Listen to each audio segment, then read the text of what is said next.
I'll tell you a couple of stories about fraud.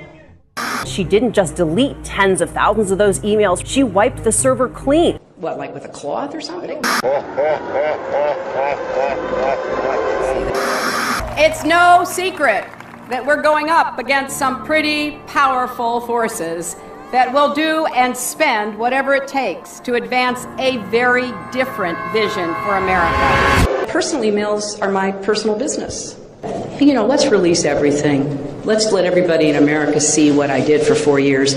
When you speak to the public, you say, I turned over everything. That's, for the most part, a direct quote. When you talk to the public, you say, I turned over everything. That's for the, people investigating it to try to figure out. But we turned over everything that was work-related. Every single thing.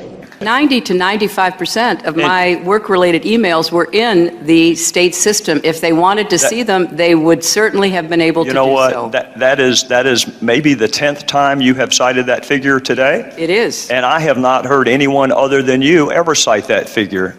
Who told you that 90 to 95% of your emails were in the State Department system?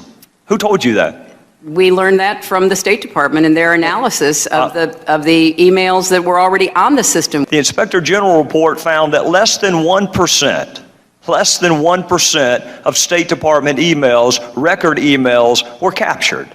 So they give a number of less than 1%, and you give a number of 90%. I have absolute confidence that everything that could be in any way connected to work is now in the possession of the State Department. This pile represents the emails that you sent or received about Libya in 2011, from February through December of 2011. This pile represents the emails you sent or received from early 2012 until the day of the attack. There are 795 emails in this pile. We've counted them. There are 67 emails in this pile in 2012. And I'm troubled by what I see here. I can only conclude by your own records that there was a lack of interest in Libya in 2012. What difference at this point does it make? When I think back now to that day and what she knew, it shows me a lot about her character that she would choose in that moment to basically perpetuate what she knew was untrue. This was a fast-moving series of events in the fog of war, and I think most Americans understand. How about more generally? Do you think there's something you can do to get a majority of Americans to believe you're trustworthy? Hi, Secretary Clinton. Would you sign this for me? Sure. What's your name? If you can make it out to Christopher Stevens. I think you knew him. Yeah, I'm not going to make it out to Chris Stevens. What difference does it make? Here it goes, here. The server contains personal communications from my husband and me. Only time I got on the internet, I did 2 emails, and I ordered Christmas presents from a reservation. Otherwise, I found people said embarrassing things on emails. I didn't want to be one of them.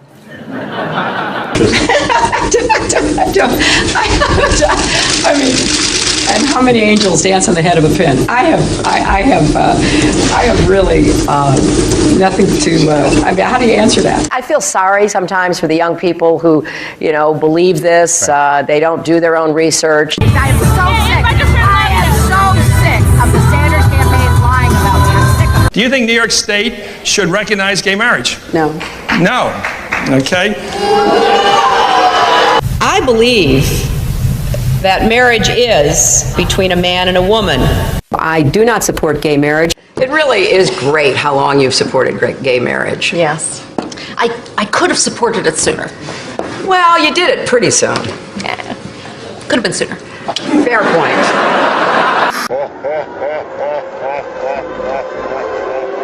The unborn person doesn't have constitutional rights. Are you saying that a child on its due date, just hours before delivery, still has no constitutional rights? Under our law, that is the case. I I was a Goldwater girl. I'm very proud that I was a Goldwater girl. Goldwater was against the 64 Civil Rights Act. 40,000 people, half of them Negroes, demonstrate against Goldwater. I am compelled to urge Negroes and all people of goodwill to vote against him. His election would be a tragedy and certainly suicidal almost for the nation and the world. He's a very arrogant person to deal with, which I think is a combination of this vision of Russia and some fundamental insecurity. I could have told him he was a KGB agent. By definition, he doesn't have a soul. I mean, this is a waste of time, right? Как минимум, государственный деятель должен иметь голову. Mrs. Clinton has never been too graceful in her statements. When people push boundaries too far, it's not because they are strong. I remember landing under sniper fire. There was supposed to be some kind of a greeting ceremony at the airport, but instead we just ran with our heads down to get into the vehicles. Her arrival in Bosnia was not quite as dramatic as Clinton put it. Good to see you. Once again, her memory doesn't match our videotape. She and her daughter Chelsea lingered on the tarmac to greet U.S. military officials. Took photos. There was the group of 7th graders on the tarmac too. And then Senator Clinton walked to the armored vehicle where she did eventually dock and enter. During the parade in which she participated, her campaign roped off reporters so they wouldn't interfere with the candidate. Memory should always match the videotape. I have been a critic of NAFTA from the very beginning. I think that NAFTA is proving its worth. It was one of the highlights of President Clinton's first term, passage of the North American Free Trade Agreement, also known as NAFTA. Critics blame NAFTA for the loss of manufacturing jobs in industrial states including Ohio and Pennsylvania. Hillary Clinton helped get NAFTA approved. She held at least 5 meetings to strategize about how to win congressional approval. She helped the White House block opposition from labor and environmental groups, and she was the featured speaker at a crucial meeting. Participants in that event said, quote, her remarks were totally pro-NAFTA. Was NAFTA a mistake? NAFTA was a mistake to the extent that it did not deliver on what we had hoped it would. Your opponents are saying that that's really part of a larger pattern with you, that you often avoid taking firm positions on controversial issues. They are going to people showing videos of Donald Trump insulting Islam and Muslims in order to recruit more radical jihadists. Fact checkers have said that she was wrong. All my grandparents, came over here, and turns out only one was an immigrant, 3 were not. And then, frankly, there are those who are saying the best thing that could happen to us is be attacked by somebody. Just bring it on, because that would unify us. It would legitimize the regime. That's the reason I say, if anybody's going to do it, we ought to do it, because we have the capability of doing it. We're not going to give anything up, and in fact, we're going to provoke an attack, because then we will be in power for as long as anyone can imagine. I represented New York, and I represented New York on 9/11. When we were attacked, where were we attacked? We were attacked in downtown Manhattan, where Wall Street is. I did spend a whole lot of time and effort helping them rebuild. That was good for New York, it was good for the economy, and it was a way to rebuke the terrorists who had attacked our country. 9/11 was bad. I agree with that. It's time for the United States to start thinking of Iraq as a business opportunity.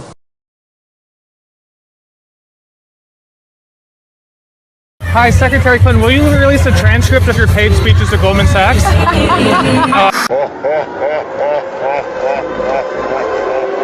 No, there's a lot of controversy over their speeches.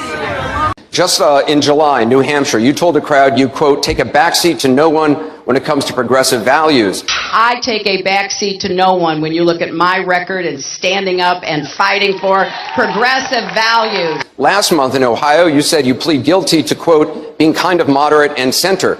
Do you change your political identity based on who you're talking to? No, I think that, like most people that I know, I have a range of views, but they are rooted in my values and my experience. I get accused of being kind of moderate and center. I plead guilty. Just for the record, are you a progressive or are you a moderate? I'm a progressive. I represented Wall Street as a senator from New York, and I went to Wall Street in December of 2007, before the big crash that we had, and I basically said, cut it out. Quit foreclosing on homes. Quit engaging in these kinds of speculative behaviors. Now, who's exactly to blame for the housing crisis? I think there's plenty of blame to go around. Home buyers who paid extra fees to avoid documenting their income should have known they were getting in over their heads. Are you a progressive or are you a moderate? I'm a progressive. Of course we have to deal with the problem that the banks are still too big to fail. We can never let the American taxpayer and middle-class families ever have to bail out the kind of speculative behavior that we saw. But we also have to worry about some of the other players. AIG, a big insurance company, Lehman Brothers, an investment bank.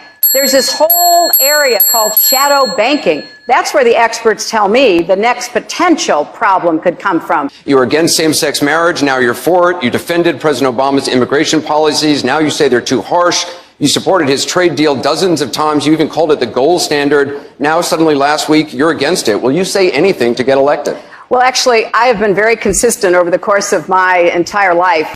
Time and time again, you hear one thing in speeches, and then you see a campaign that has the worst kind of tactics, reminiscent of the same sort of Republican attacks on Democrats. Well, I am here to say that it is not only wrong, but it is undermining core democratic principles. Since when do Democrats attack one another on universal health care? I've looked at the legislation that Senator Sanders has proposed, and basically he does eliminate the Affordable Care Act, eliminates private insurance, eliminates Medicare, eliminates Medicaid, TRICARE, Children's Health Insurance Program. This is what drives people crazy. It drives them crazy. You know, why not just come out and lay it out? This is what makes people distrust not just these politicians, but Washington, but the administration, but anybody who even raises their hand and testifies under oath, believing you're not being straight with me.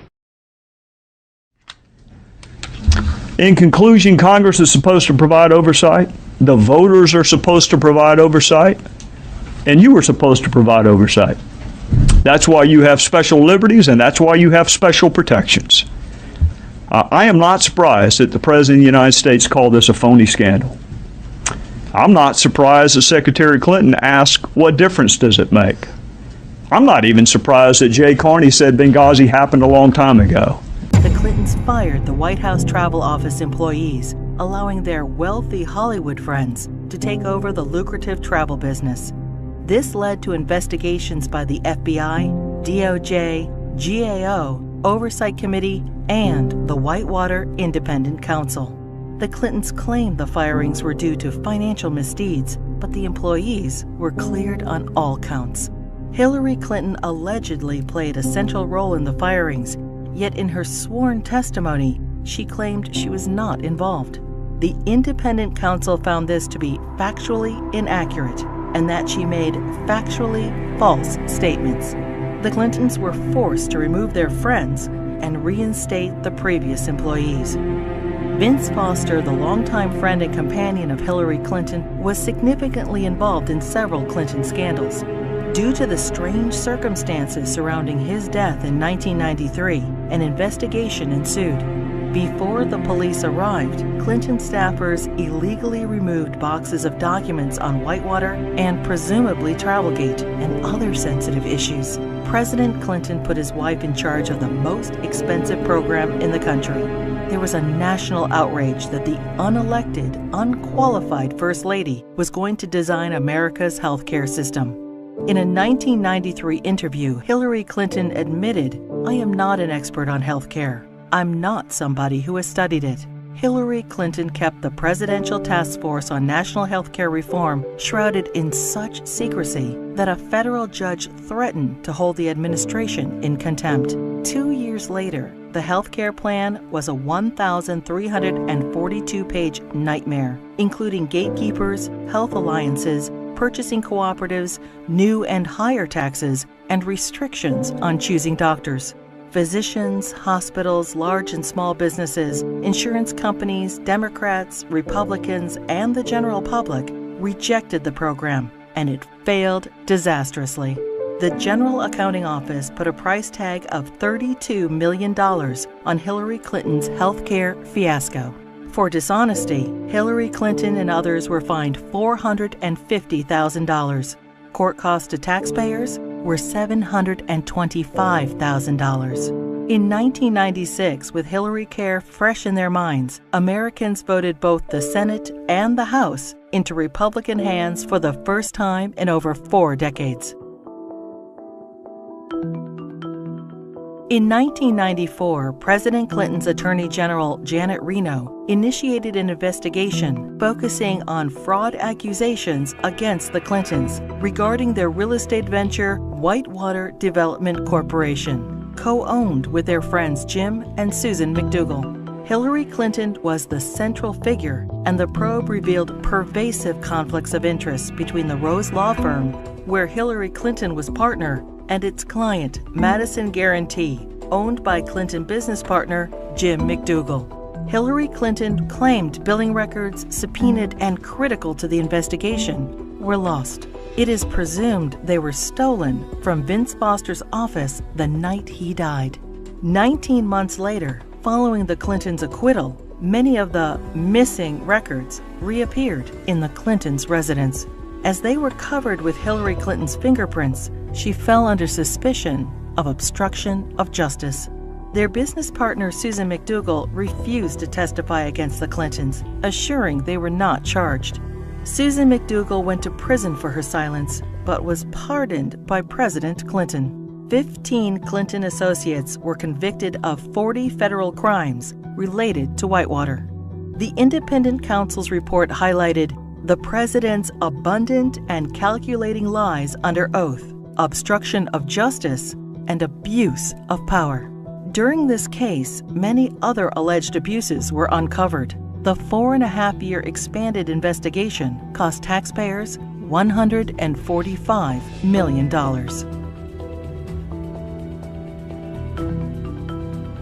Hillary Clinton's trades in cattle futures raised suspicions of improprieties as her very first trade of $5,000 quickly turned into over $490,000. She refused to release her tax returns for the years in question. Hillary Clinton insisted that she made all the investment decisions herself. The investigation proved her trades were actually placed by her friend James Blair through the brokerage firm Refco. James Blair was outside counsel for Tyson Foods, the largest employer in Arkansas, which is state regulated. The perception was Mrs. Clinton received preferential treatment and incredible financial returns as a way to garner favor with her husband, then governor of Arkansas. Refco was investigated and paid the largest fines in the history of the exchange.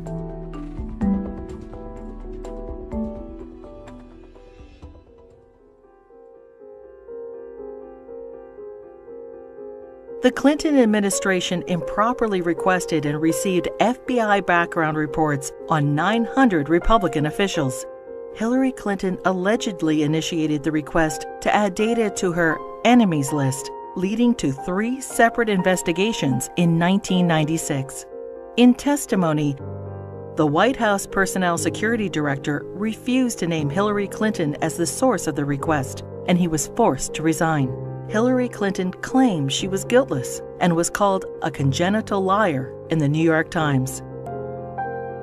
The fund was established so individuals or companies hoping to garner favor with the president could help pay the Clintons' endless legal bills. In 1996, the Justice Department investigated campaign fundraising abuses and cover-ups by the Clintons in connection with an effort by China to influence administration policies. In violation of U.S. law, agents for the Chinese government and military funneled millions into President Clinton's re-election campaign, the Clinton Legal Defense Fund, and the DNC. The DOJ's report stated, a pattern of events suggests a level of knowledge within the White House, including the President's and First Lady's offices, concerning the injection of foreign funds into the re-election effort.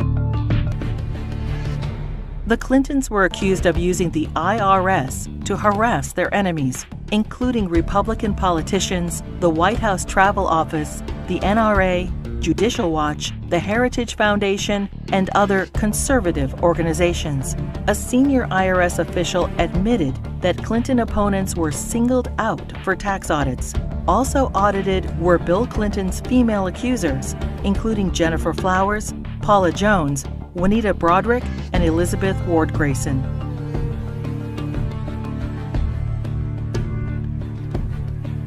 As he was leaving office in January 2001, President Clinton pardoned 450 people for crimes ranging from cocaine trafficking to kidnapping and terrorism. Several pardons personally benefited Hillary Clinton and were investigated for direct ties to her New York Senate bid. Mark Rich, a billionaire fugitive, owed the government over $160 million and was charged with tax evasion, wire fraud, racketeering, and trading with Iran. Rich's ex-wife, Denise Rich, a close friend of the Clintons, donated over $600,000 to the Clinton Presidential Library just prior to the pardon. Mrs. Rich also gave $14,000 to the Clinton Legal Defense Fund and $135,000 to Hillary Clinton's Senate campaign. The New Square Four were elders of a Republican voting Hasidic community convicted of defrauding the government of millions of dollars. Candidate Clinton met with their grand rabbi. Hillary Clinton received their votes, and the New Square Four received their pardons. Hillary Clinton claimed, "I did not play any role whatsoever in the pardons." Hillary Clinton's brother, lawyer Hugh Rodham, charged high fees to use his family influence to obtain presidential pardons. Carlos Vignali, a Los Angeles drug lord, paid Rodham over $500,000, and his sentence for cocaine trafficking was commuted. Almond Braswell, a scam artist, paid Rodham over $250,000 and was pardoned for defrauding senior citizens of millions of dollars. Fighting for Puerto Rican independence, the FALN exploded 138 bombs in New York City, Chicago, and Puerto Rico. During a 10-year reign of terror, 13 innocent people were killed and over 80 were maimed. New York City Councilman Jose Rivera met with Hillary Clinton proposing pardons for FALN members in return for Puerto Rican support in her Senate race. 2 days later, President Clinton pardoned 16 FALN terrorists. These pardons were condemned by Democrats and Republicans, the House and Senate, the FBI, the U.S. Attorney, the Federal Bureau of Prisons, and the Fraternal Order of Police. Another probe into Clinton wrongdoing ensued. When Congress requested additional information, President Clinton claimed executive privilege, preventing anyone involved with the pardons from testifying. Hillary Clinton claimed no involvement in or prior knowledge of the decision. Former Democratic President Jimmy Carter called these shameless pardons disgraceful. The largest political fundraiser in U.S. history became the largest election fraud in history. In the year 2000, the fundraiser for Hillary Clinton's New York Senate race was attended by 1,300 people, including the Hollywood elite and the Democratic leadership. In violation of federal election statutes, an individual, Peter Paul, financed the entire event. Peter Paul was also a convicted cocaine trafficker. In violation, Hillary Clinton was involved with the solicitation of funds and the coordination of the gala. In violation, Hillary Clinton requested in writing an additional $150,000 from Peter Paul in untraceable securities. The Clinton campaign's filings with the Federal Elections Committee stated the event only cost $500,000. The actual price tag was $1.5 million. Senator Clinton was fined over $50,000 for purposely underreporting the cost of the event. In another campaign finance fraud, Hillary Clinton ignored FBI warnings and accepted over $900,000 from scam artist and felon Norman Sue. Hillary Clinton's Senate tenure was undistinguished. In 7 years, she introduced only 3 minor bills which became law, including the naming of a post office. She helped secure millions in federal assistance for a New York developer. Ethics questions arose when the businessman donated over $120,000 to the Clinton Foundation. Senator Clinton did not support English as the official language of the United States government, and she enthusiastically voted for the Iraq War resolution. Hillary Clinton ignored Senate rules and reporting requirements for the hiring of staff and non-paid fellows, breaking the Senate Code of Official Conduct and hiding multiple conflicts of interest. She was investigated by the Senate Select Committee on Ethics.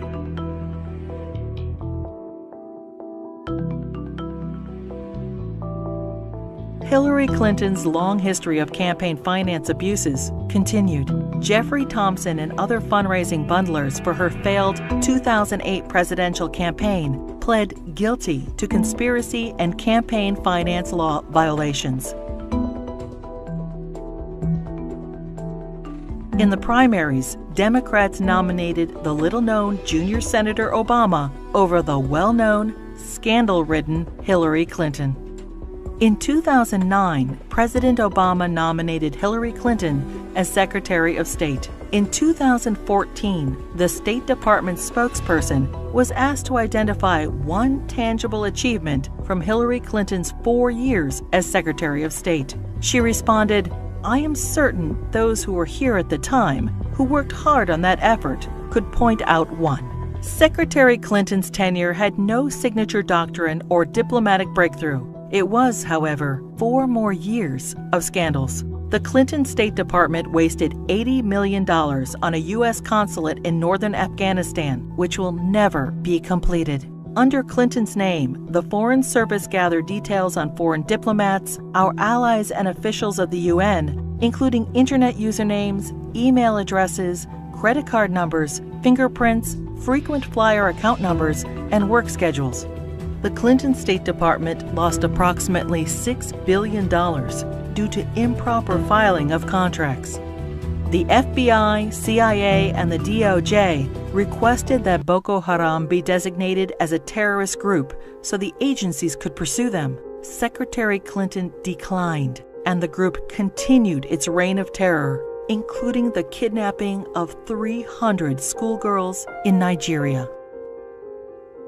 A special investigator for the State Department claims probes into illegal acts by the Diplomatic Security Service and ambassadors were influenced, manipulated, or simply called off under Hillary Clinton.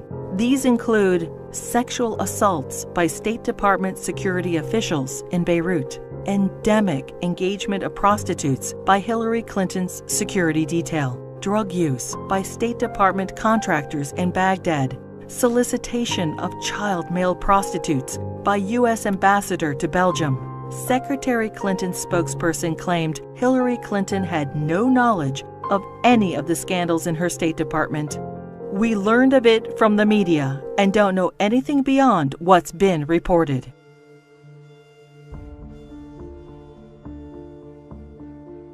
The United States mission in Benghazi, Libya, was attacked on September 11, 2012. As Hillary Clinton was Secretary of State at the time, she is at the heart of the cover-up investigation.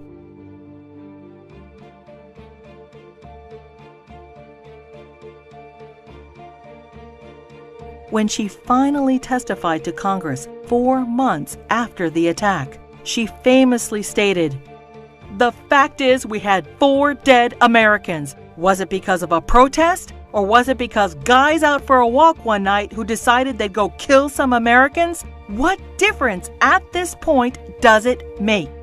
Hillary Clinton testified that she submitted all documents requested by Congress.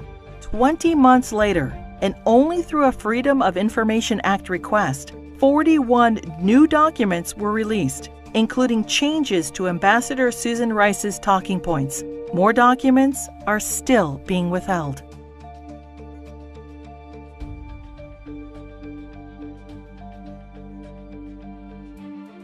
The Presidential Records Act allows restricted access to documents for 12 years after leaving office. Now, 14 years later, the Clintons are still withholding thousands of records from the public.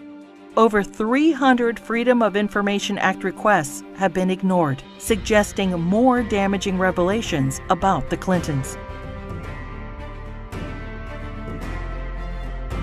It is difficult to separate the Clintons' personal and political financial ventures from those of the Clinton Foundation. The New York Times expose on the Clinton Foundation details moral and fiscal chaos, shameless fundraising, and calls it mired in conflicts of interest. Run by old Clinton friends, it has been grossly mismanaged and, despite enormous donations, ran multi-million-dollar deficits. Already rife with conflicts of interest, the foundation's offices are now shared by the Hillary Clinton presidential campaign. Americans can give $2,300 to presidential candidates, but there are no limits on donations to foundations. Hillary Clinton cannot legally accept campaign donations from foreigners, but no restrictions apply to foundations. Secretary of State Clinton traveled to Moscow and pressed the Russian government to purchase planes from Boeing. 2 months later, contract in hand, Boeing donated $900,000 to the Clinton Foundation.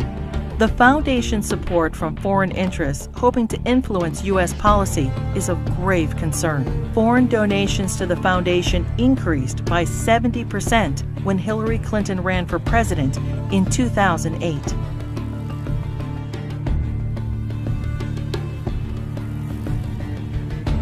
Saudi Arabia has financed terrorists, has an abysmal women's rights record, and punishes homosexuality by death. And yet, the Kingdom of Saudi Arabia is one of the largest supporters of the Clinton Foundation. In a Clinton co-presidency, every large donation could raise suspicions of improprieties or influence peddling and lead to non-stop investigations. The great story here for anybody willing to find it and write about it and explain it is this vast right-wing conspiracy. It's no secret that we're going up against some pretty powerful forces that will do and spend whatever it takes to advance a very different vision for America.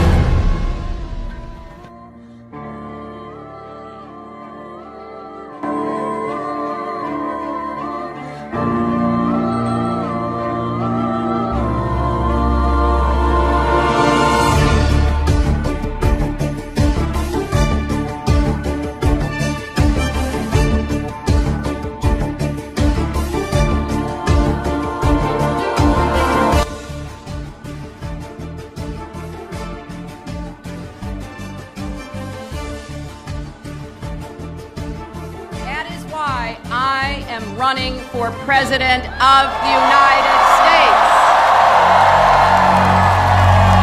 The people want to know Hillary. The Hillary that I knew back here in Arkansas. When she was in the Benghazi hearings, when she said, "What difference does it make? They're dead." What difference at this point does it make? That's the Hillary I know. We came, we saw, he died. Hi, Secretary Clinton. Would you sign this for me? Sure. What's your name? If you can make it out to Christopher Stevens. I think you knew him. Yeah, I'm not going to make it out to Chris Stevens. What difference does it make? Here it goes, here. Yep. Senator Clinton has extraordinary ability to obfuscate, refuse to answer questions, avoid confrontations, and up until now has been given a pass on it. A story in the New York Times talking about why Senator Clinton voted this way, because I think some people were surprised by it. And her advisor said that she voted yes because she was moving from primary mode to general election mode. Primary mode versus general election mode? How about tell the truth mode? How about we say the same thing in the primary that we say in the general election? We know that Hillary's an insecure person. Secure people don't lie. They don't lie inveterately the way she does. Hillary Clinton points to her time in the White House as a large part of her qualification for the job as president. But most of the news media has conveniently forgotten that her time as First Lady was mired in controversy. The core of the controversy is how truthful Mrs. Clinton has been in answering questions, sometimes under oath, about Whitewater and other matters. She was the first Lady to come under criminal investigation. In both Little Rock and Washington, D.C., she was plagued by numerous scandals. I finally parted company with Hillary Clinton when I saw how she was using private detectives to investigate the women who were linked to her husband. Not to change him, not to reform him, not to make him a better person, but to cow the women into silence so that he could get elected president. I do not want that woman controlling the IRS or the DEA or the NSA or the FBI or the CIA. Not in a democracy, I don't. One thing about Hillary, Bill was just a good timing guy. But Hillary, she's an animal. Hillary is the one that I promise you, she pulls the strings. She pulled them in Arkansas. She pulled them in the White House when she was there as the First Lady. And my God, if she gets to be president. Take a deep breath and relax and just, sit back, because here they come again. We're going to have to just ride through this as we have so many of these other false accusations.